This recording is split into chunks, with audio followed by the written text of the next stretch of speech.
Salut! Cette nouvelle activité, ce nouvel exercice qu'on va travailler, cette fois, on va travailler sur des produits qui viennent de blocs. On va comprendre comment arrondir les blocs dans deux directions différentes et éventuellement, on va créer des produits qui sont nés de ce type de produits de blocs et plus avant, vers la fin du projet, on va faire un esquisse random. Mais donc, avant, je veux de faire l'exercice. On va pratiquer ce type de choses euh, et je vais vous expliquer quelques principes. Donc, le premier principe que j'aimerais vous faire, c'est quand, par exemple, euh, imagine que je vais faire une faux grille-pain, non, qui est quelque chose comme ça. OK?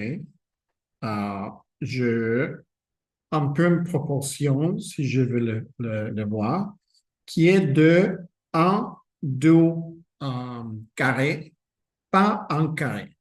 De la même façon, si je faisais une autre chose, comme, je ne sais pas, en voiture, non? Que dans ces cas, on pourrait penser utiliser la roue comme une unité. C'est comme ça se fait. Si on utilise le carré qui vient de l'unité, on pourrait compter combien de carrés on a entre le roues. Dans ce cas, 2 et demi, donc c'est une voiture super courte. Et on peut donner la proportion, combien de carrés, combien de cercles euh, je dois faire pour transformer cette vue orthogonale dans une vue en perspective. Donc ici, concrètement, on peut dire, OK, on va faire ces petits éléments. Donc, il faut que dans ma perspective, je puisse créer, par exemple, je vais faire vertical, je veux aller en perspective, ces côtés-là, et je vais faire ces deux carrés. Donc, peut-être que, OK, ici, j'ai mon premier, et il faut que je multiplie l'autre. Mais où est-ce que je veux montrer ma ligne verticale? Euh, je peux changer un peu à droite, comme ça. Où est-ce que je mets la ligne verticale prochaine? Parce que si je multiplie cette même distance, si j'avais une règle et je mesure d'ici, ici, et je les réplique, ce deuxième carré va être beaucoup plus long. Pourquoi? Parce que j'ai une convergence de cette ligne ici, qui éventuellement vont arriver à un vanishing point, un peu de point de fuite. Et parce que, comme on est en perspective, quand j'ai les choses qui sont plus éloignées, ils commencent à se voir plus petites. Donc ici, ça signifie que mon prochaine ligne verticale va être un peu plus courte et si je continue à avancer pour avoir un rectangle de la même dimension perspective, ça va être encore un plus mince. Donc, ici, on a une technique pour travailler, pour faire les proportions qui sera euh, connecter les points, comme dans notre exercice d'échauffement. OK? On va faire une petite X pour trouver le centre réel de notre rectangle. Et vous verrez que, en fait, si je fais une ligne verticale ici, parallèle à mes autres lignes, on va voir que ces distances-là et ces distances-là sont différentes parce qu'on a la convergence de la perspective. Donc, une fois qu'on fait ça, on va créer une autre ligne ici qui va diviser toutes mes lignes verticales du futur de manière exacte. OK? Donc, c'est faire la X, trouver les points les plus précis et après, je vais connecter d'un coin à ce point pour faire une ligne euh, recte. OK? Par exemple, on va ici. Donc, euh, mon deuxième carré avec une bonne proportion, ce sera ici. OK? Donc, ici, j'ai la proportion de 1, 2 carrés en perspective. Donc, si ici, je veux, j'imagine que peut-être j'ai une courbe parfaite de distance, je pourrais aller à la perspective et le désigner. Non? Ici, j'ai mon carré, mais imaginons que cet aussi, c'est plus mince et je un peu plus comme deux tiers ou trois quarts de mon élément. Je peux dire, OK, ici, c'est exactement la moitié. Donc, plus visuellement, je pourrais dire, OK, peut-être que la limite de mon élément, c'est ici, et après, je peux aller à la perspective et terminer ma boîte. Donc, pour résumer, pour multiplier les choses à la distance en perspective, il faut commencer avec nos lignes verticales. Il faut aller au vanishing point. Il faut trouver la distance. Et pour la multiplier, on va trouver le centre réel de ce rectangle. OK. Un point, point. Choisi. Donc, j'ai mon point. Trouver l'autre ligne qui va euh, à la perspective. Et après, multiplier. OK? Donc ici, je peux avoir mon autre ligne verticale. Et si je veux avoir, par exemple, 3 carrés, je vais les refaire. Et je veux avoir une autre ligne verticale. OK? Et peu importe la quantité des fois que je répète, je vais toujours avoir euh, les carrés précis vers la perspective. OK? Donc, si vous voyez, ça marche exactement de la même façon si on le fait en ne pas utilisant la perspective. OK? Donc, je vais avoir un carré. Je vais trouver le centre réel. Je vais trouver le centre réel qui est ici. Donc, quand je fais une ligne, si je fais ça, je vais avoir mon autre ligne verticale. Si ce n'est pas exactement la chose, peut-être qu'il y a des petites erreurs, mais ça va. Donc, la manière abréviée, si vous voulez éviter d'avoir assez de lignes, vous pourriez quand même faire votre ligne verticale, aller à la perspective, faire votre ligne verticale. Si ce n'est pas un carré, mais c'est un rectangle que je vais multiplier. Et je peux diviser cette ligne en deux. Exactement. Ça peut marcher. M'assurer que c'est en fait la même distance d'ici, ici que d'ici, ici. Et éventuellement, je veux avancer et je peux avoir ma ligne prochaine. Je peux m'assurer aussi et je peux continuer à faire la multiplication sans nécessairement saturer ma ligne avec ma feuille de papier avec plusieurs lignes. OK. Donc, c'est quelque chose d'intéressant que vous pouvez appliquer, que vous devrez appliquer quand on va concevoir quelque chose avec des blocs. Et maintenant, on peut voir la théorie. Donc, ce que je veux que vous fassiez maintenant, c'est faire deux blocs. Donc, on peut faire la même perspective, etc. Depuis d'ici, on va arrondir les bords de ces blocs. OK?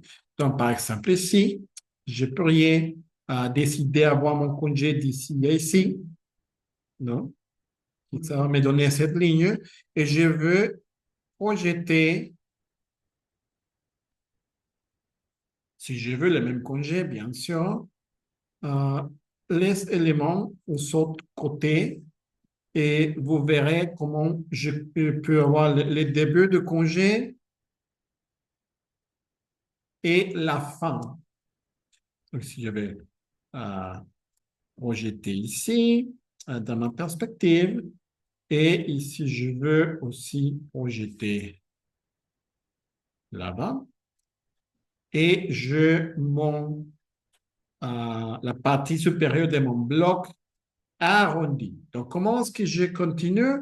Donc, de ces points, je peux les faire descendre. Je peux les faire descendre, descendre, descendre, descendre. Oui. Et en fait, je pourrais le faire ici à l'extérieur, mais ce côté, c'est pas visible. Euh, donc, je peux faire la ligne. Ici, je veux faire aussi descendre euh, cet élément ici peut pouvoir faire cette ligne. Ici, je vais descendre sur vertical. Et on a, on va venir ici et après ça continue. Notre boîte avec les bords arrondis dans une direction. Quelquefois, ça pourrait être un produit déjà, non? Le ordinateur Mac pendant un moment, et c'était comme ça, il y avait le petit élément. OK? Donc, c'est la première étape qu'on peut faire les congés, que ça va se voir comme ça, OK, dans votre dos. Mais qu'est-ce qu'il passe si je veux encore arrondi ici? OK? Donc, l'approche que je veux montrer, c'est d'ajouter une pièce avec l'arrondi. Vous pourrez aussi le mettre ici dedans, mais c'est un peu plus dense, plus difficile à désigner. Et vous voyez comment ici, ça va être le résultat. Donc, qu'est-ce qu'on fait? On va, euh, comme vous voyez, on a déjà projeté les choses. Donc, on a le centre ici pour savoir où mes congés vont terminer. Et dans ce cas, je parle de faire un grand congé. Un congé, par exemple ici, qui est la même distance ici et ici. Et ça va nous donner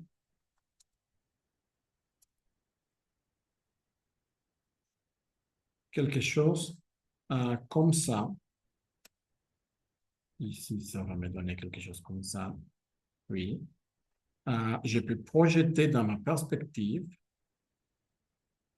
Et après, je veux faire ces congés ici. Et je peux faire aussi ces congés de l'autre côté. Vous voyez, on a un peu les demi-cercles ici et le demi-cercle là. OK? Et quand on termine ça, on va fermer les tangents. OK? Après, je veux projeter et on va répéter l'exercice de ces points. On va aller à créer la tangente. Ici, on va aller à faire la tangente. Après, on peut fermer.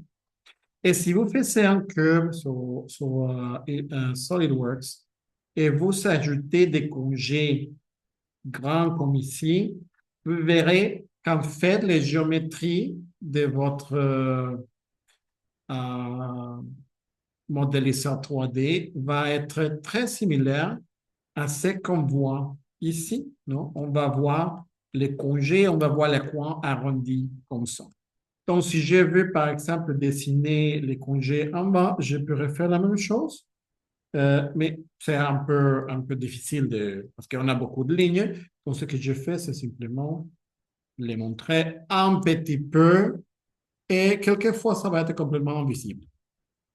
Mais on pourrait les construire, bien sûr. OK? Donc, c'est ça la boîte avec les congés. Mais qu'est-ce qu'il passe si je ne veux pas un congé assez large? Ce qu'il passe si je veux un congé un peu plus comme ceci. OK? Donc, dans ce cas, euh, on va. OK? Je peux faire ici sur la même. Et combien de distance je veux? Parce que je pourrais dire, OK, peut-être que je vais avoir un peu cette distance. Et ça se fait comme si on faisait un offset euh, de cette ligne ici dedans. Non, après, on peut projeter un peu ici, un peu ici. OK. Après, je vais projeter de l'autre côté. Non, on a le petit congé dedans. C'est comme si on avait le sketch sur SolidWorks et on faisait oui, un offset. Et finalement, on va voir ça. OK? Donc après, c'est comme si on faisait sur la même surface. Et après, on va ajouter les petits éléments arrondis. Nous, on a ces petits éléments type notch. Je peux faire aussi le vertical, aussi même hauteur. Je pourrais faire un peu la même chose ici. Non, vous voyez qu'on a toujours la même hauteur. Et on a comme ces petites dents qui sortent et après, on les connecte. Ici, ici, ici, ici, ici à ici. Donc, ça va être presque invisible. Ici à ici. Et après, on va répliquer les éléments ronds.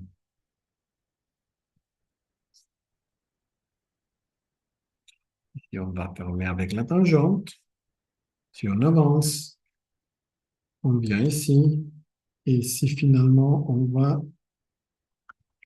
C'est un peu trop... Donc, on a cette ligne ici, il faut qu'on la répète ici en haut.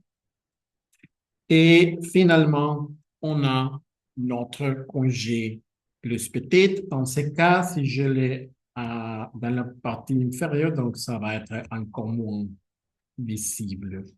Donc, on peut l'abrévier, peut-être simplement ajoutant un peu plus de poids de ligne dans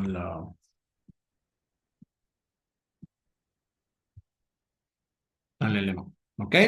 Donc, pour résumer, on a fait un peu cet élément. Après, on a fait euh, pour ce type le plus petit, ces éléments, et après, on ferme. Et si on veut faire les congés complètes, donc la ligne verticale, et après, on la connecte. Et finalement, comme c'est partie du premier exercice, il faut ajouter des trucs pour le faire sentir comme si c'était un produit. Tout en ligne seulement, on va pratiquer avec ces deux boîtes avant de commencer notre exercice. Merci.